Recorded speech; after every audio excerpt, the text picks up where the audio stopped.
This video is going to explain to you exactly how to target the US audience from any country in the world. I'm going to explain it to you exactly how I did it. And this video, just saying, is going to be completely raw. I'm not going to edit anything. And if you know anything about me, you know I like everything raw. I like my milk raw, my honey raw, just about anything raw. So I want you to pay very close attention to what I'm about to tell you right now, just so you're going to be able to also target the US audience and increase your RPM. Now, to show you guys what I'm telling you is going to work, the account that I have, I bought the account. So when I got the account, the audience was all from Pakistan, Afghanistan, Turkestan, Uzbekistan, all the stands. I was feeling like Eminem. And after trying different methods, I can finally say that I'm able to target the US audience. And I'll put up a screenshot of my analytics right now to show you guys that I am actually targeting the United States. I think it's about like 88% right now or something, which is good.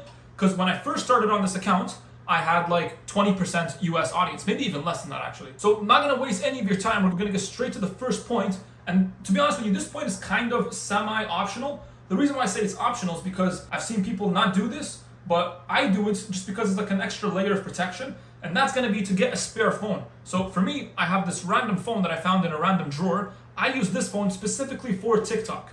Now, not everybody uses a spare phone, not everybody has a spare phone.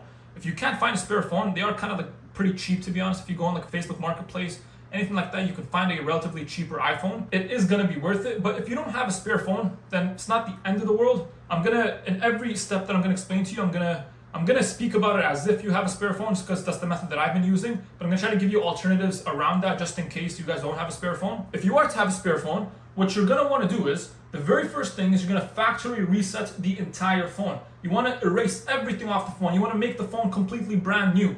And once the phone is brand new, you wanna make sure that the location on the phone is not detectable. So turn off locations in the settings, find my iPhone, everything that has to do with location, make sure it is turned off. You don't want TikTok to know where your location is. And once you factory reset the phone, turned off locations, everything, now you're gonna need to sign into an Apple ID, because how else are you gonna download apps off of the App Store? Now, what I've heard a lot of people say when it comes to Apple ID is that you wanna make a US Apple ID, get like a US address, US number, all that bullshit, and make a US Apple ID.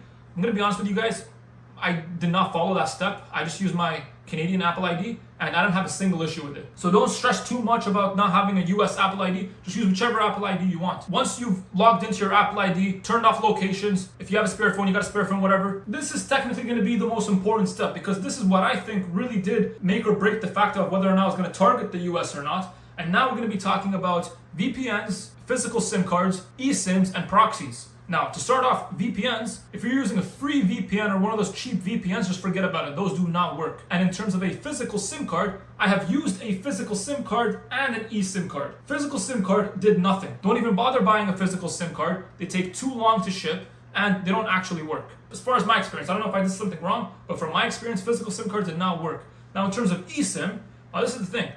I use an eSIM at the same time that I use a proxy. So I don't really know which one is making the difference. I'm sure it's the proxy that's making the biggest difference, because every time I use the proxy and I go and check my IP address, it always tells me that I'm in Washington, which is good. I'll try to put up a screenshot as well of me when I check my IP and it says that I'm in Washington, just to prove to you guys that I actually am in Washington, even though I'm not, but you know what I mean. But the eSIM, I kind of just have it there as like an extra layer of protection. But the proxy is what I think actually makes the biggest difference. Now, you want to get a really, really good proxy. Now, the popular proxies that I'm familiar with that I'm told are pretty good is like NordVPN.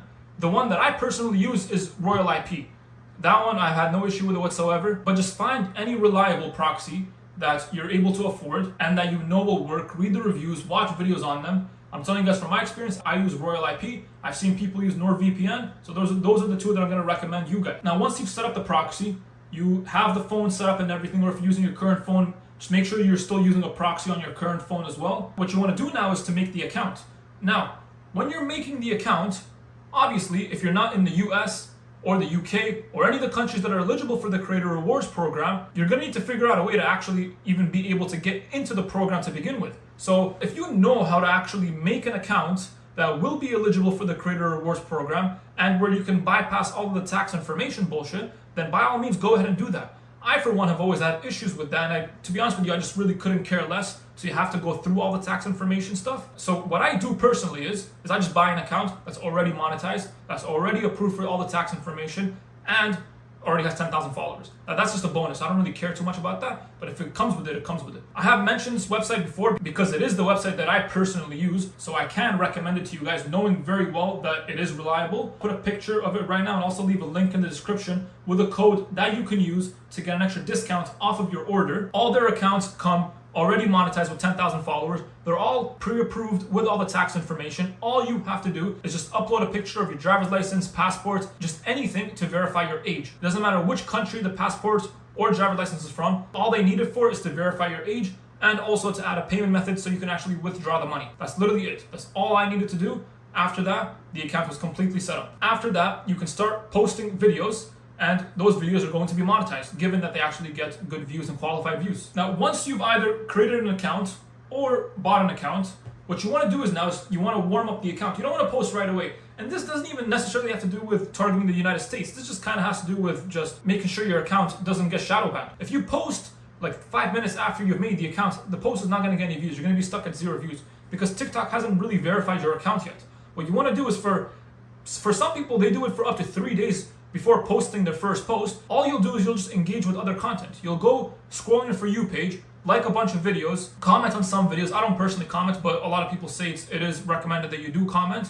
And you just want to engage on the app to prove to TikTok that you are not a robot. Quick disclaimer, by the way, if you do buy an account, you're obviously going to get the account already made. So there's already going to be a name that's been already made. There's already going to be a DP that's already been put up. Most times I think it's a black screen. You don't want to change those yet. You want to still engage on the account before you change any of those stuff. And you want to actually post first before you change any of that stuff. So your first couple posts, most likely, they're not going to get any views. But don't worry about that. So don't go too hard on your first couple of posts. Just put some posts out there related to your niche, just so TikTok actually understands who your audience should be and who to push your audience out to. The other thing I'm going to tell you is picking a niche is actually very important in terms of targeting the United States. If you just post a bunch of random videos that aren't really targeted to anybody, then TikTok won't even know where to push your videos to. So the topic of the video, the interest of the video is actually very important.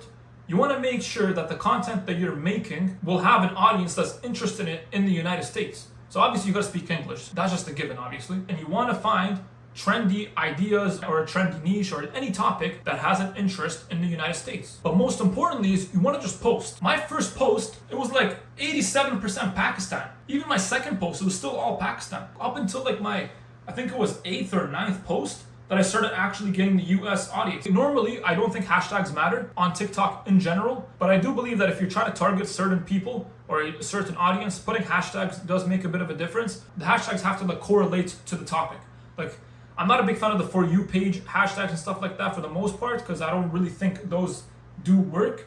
But if you're making a video like, I don't know, if you're making a video on FIFA, and you're going to put in the hashtags FIFA or EAFC, whatever you want to call it nowadays. Putting that in the hashtags is going to tell TikTok that they want to push this content over to people who are interested in EAFC. And to be honest with you, most times those people are either in the UK, US, or Canada. Rarely you're ever going to get like Pakistanis, especially if the video is in English. So yeah, this was a more simpler video. It's just because people have been asking, how do you target the US audience? And this is exactly what I do to target the US audience. So I hope this does help you. If it did help you, make sure to like, comment, subscribe. And if you have any questions regarding what I explained in this video, you can also leave it in the comments. But the most important thing that I want to tell you is just to not forget that on your first post, second post, third post, you're not going to reach the US. You have to be posting consistently until you're going to start reaching the US audience.